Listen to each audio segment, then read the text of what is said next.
Don't you have the right to accept that you're finished? You can even knock me down. We get a little knocked down from time to time, like a dog with a plague. Breed is there. Does it have breed? You got the sick horse, mistreated. You look at that horse. You know it's a top-quality Mangalarga Matador, but the owner doesn't take care of it, so it ends up looking like a nag. You see that deep down, there's a pride there, right? The big guy knows he's beautiful, but he's still here. Guys, the same thing happens to us. If we don't live the dynamics of resurrection, we who are Mangalarga Marchadors, we become nag. We forget the breed that is within us.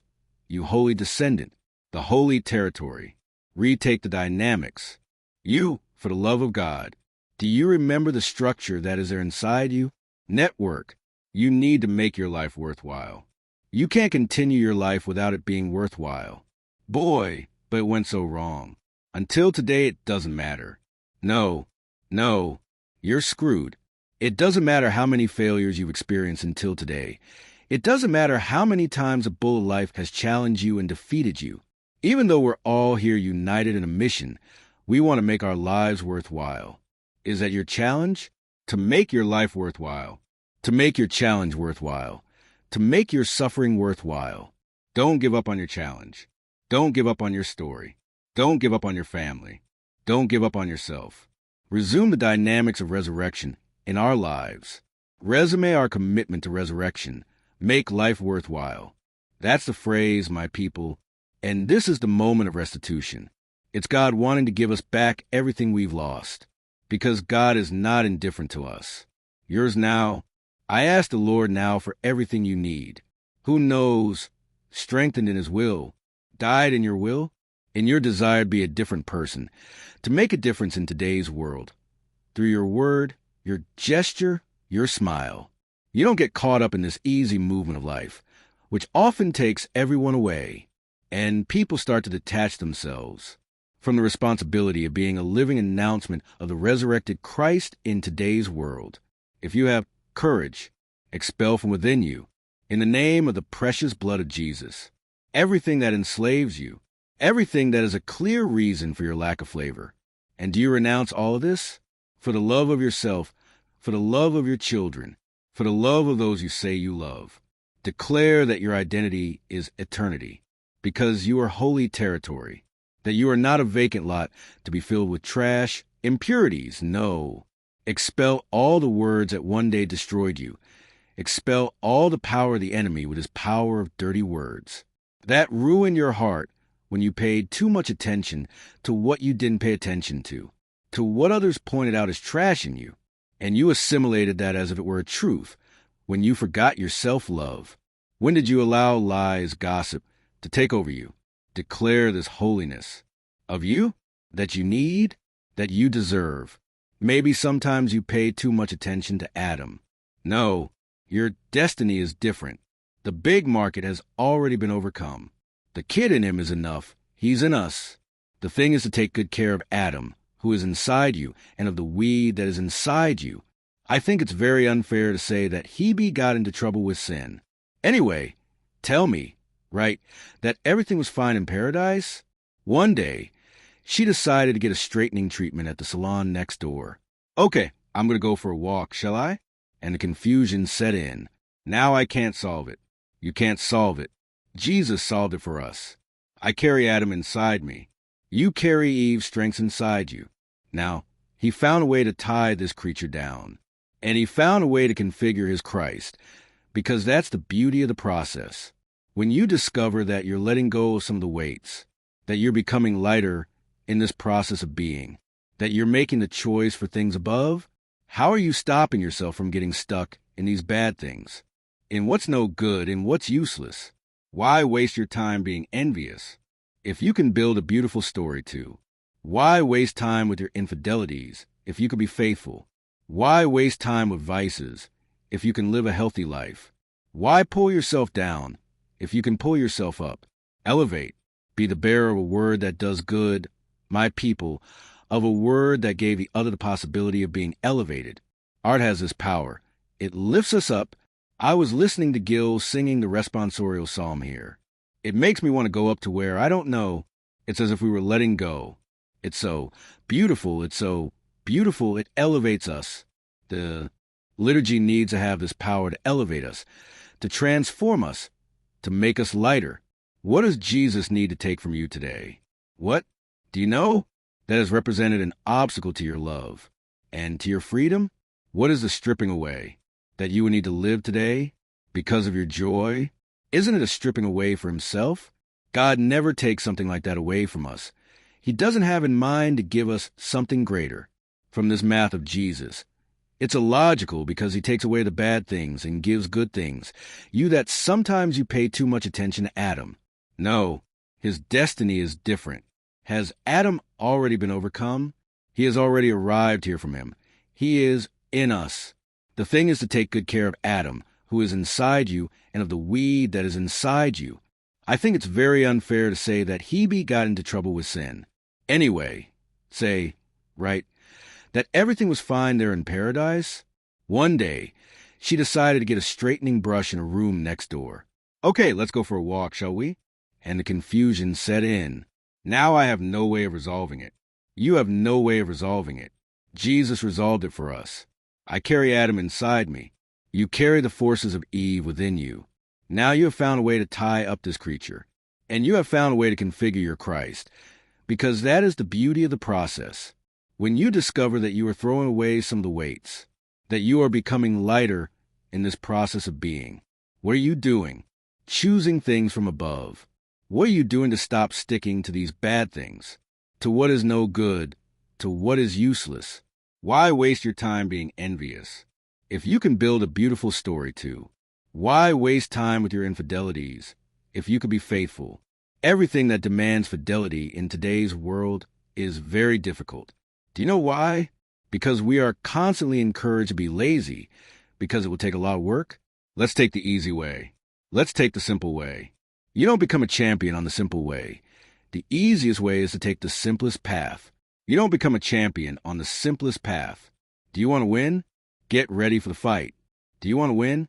Get ready for the challenge of every day, every hour. It's a fight. Christianity is a fight. Faithfulness is a fight. God's grace is acting on us all the time. God's grace acts on us. But if I don't respond, if I don't make an effort, I won't stand up. Why waste time with vices if you can live a healthy life? Why pull yourself down if you can pull yourself up? Elevate. Be the bearer of a word that does good, my people, of a word that gave the other the possibility of being elevated.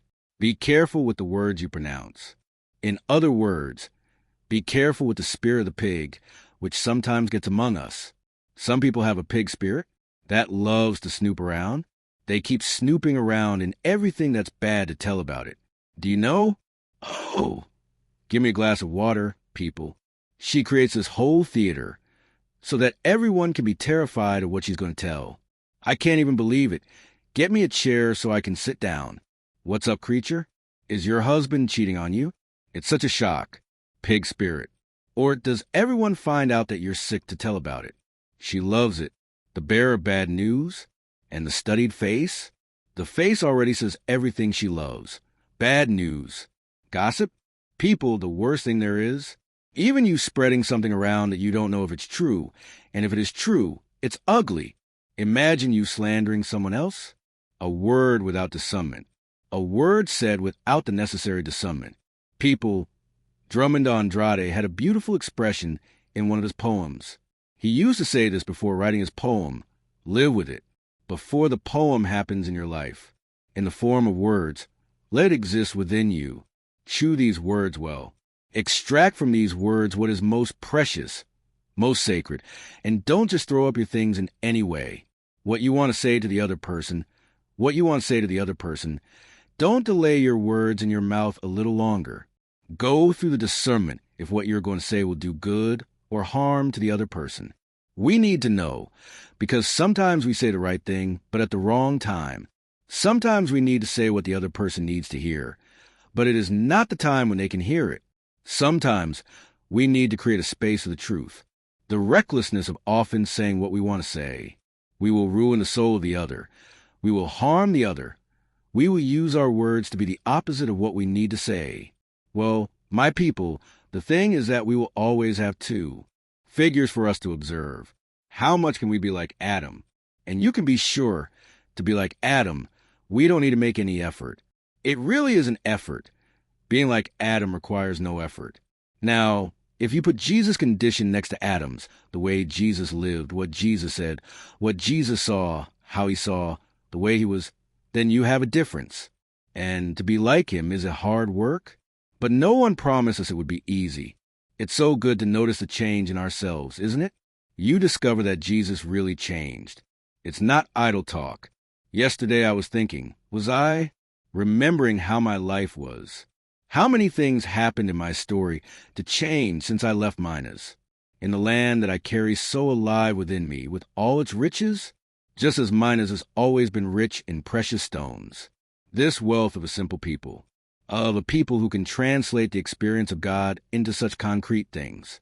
Looking at my group of origin, looking at them, realizing that God happens there, happens here, happens there in your heart, in your state. That God has no borders to transform hearts. That God does not need time to transform hearts. That at any time, at any moment, he can surprise your life. He can convince, he can shake, he can convince. Get out of the condition of Adam. Get out of the condition of Eve. I am here. I offer myself to you as your new reality. I say it again, it is a reflection of our penitential act today. The first place, it is for all of us. People, Christianity is this. Jesus' proposal is to integrate those who are outside, those who are thrown away, so that they can come to receive the podium of victory. Jesus looked into the eyes of the losers and said this to them, "You are in the wrong place." He looked into the eyes of Zacchaeus and said, he made him come down from that tree. Since you are in the wrong place, you were not born to be a thief creature. There is even music, isn't there? Come into my house. Come into my life. Shake my structure. To all the wounds. Lie to you. Home. I want to love only you. At home? So in mine? Move. My structure, what is the structure? The one who gives me my foundation? When you ask God come into your life, to move your structure, be careful what you are asking God for. Asking God to move our structure? Hello, Bruno. Deeper meaning of the word structure. Be careful what you ask for. What is the structure of the house? It is the foundations. And true conversion is the one that really changes the structure of the person. It is the one that goes to the root, where we are supported by our motives.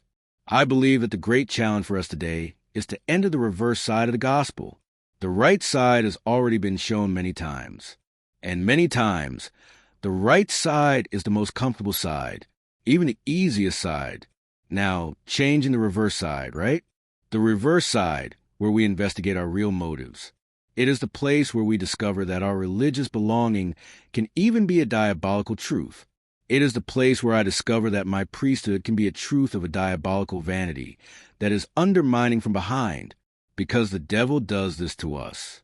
The devil will always offer us this comfort, this satisfaction. But go to the reverse side of the gospel, and will you identify that the segment is also discomfort? It is you having the courage to look in the mirror and say, create shame in this dude. Gossiper. From here, see? It didn't start for you. When you have the courage to look in the mirror and speak, you create shame on your face. You stay there in church talking nicely, preaching, and here you live ugly. You keep talking about loving your neighbor, but you're not capable of treating well those who work with you. Do you have the courage to do this? This is the first prayer of the morning. Look in the mirror, ask, Lord, today I want coherence. May I be capable of identifying everything that is sinful in me. Overcoming this is my martyrdom. Stop being jealous to be envious of others. Look in the mirror and say, stop busying yourself with doing. Comments that don't build. We call ourselves Christians, but we're always making our sacristies a place of gossip, a place of disunity, a place of disrespect. Then we generate atheism. People, we generate atheism with our inadequate way of living Christianity. Why? Because we are content with the right side of the preaching, which is important. But what if we don't go beyond that? If we don't delve into what is most profound in Jesus' proposal? If you don't enter into the context of the contradictions of this lack of response in today's gospel. You run the risk of getting there and not having done the fundamentals and not having enjoyed Christianity. And we don't win alone. Nothing better than being surrounded by people who love us. Our friends, true friends, are those who make us friends of Jesus. So today, don't forget the friends who make you friends of Jesus. The commission is precious, my people, to be surrounded by people who help us reach the best of ourselves. Friends who have the courage to say, stop being jealous. Stop being envious. Let go of that. Isn't that the best you have to offer? The best friend is the one who shows us the best we have to offer. It's the one who doesn't allow us to stay comfortable in our misery. That hand in your head, just to make you happy. Zeno, that's not happiness, my friend. You need to create confrontations. Ask the fundamental question, are you happy? Every time you are arrogant, unpleasant, he looks you in the eyes, you are happy being that way. And we have the courage to say it. We have the courage to answer because the truth sets us free. No, I am not happy like this. I need to change my life. And you can because the Lord is strengthening you. Has victory already been guaranteed to you? The Lord has already granted you victory. Victory has already been granted to us. We will overcome our emotional illnesses, our neuroses, because we believe in victory. We will not be victims of the traps that the enemy sets for us.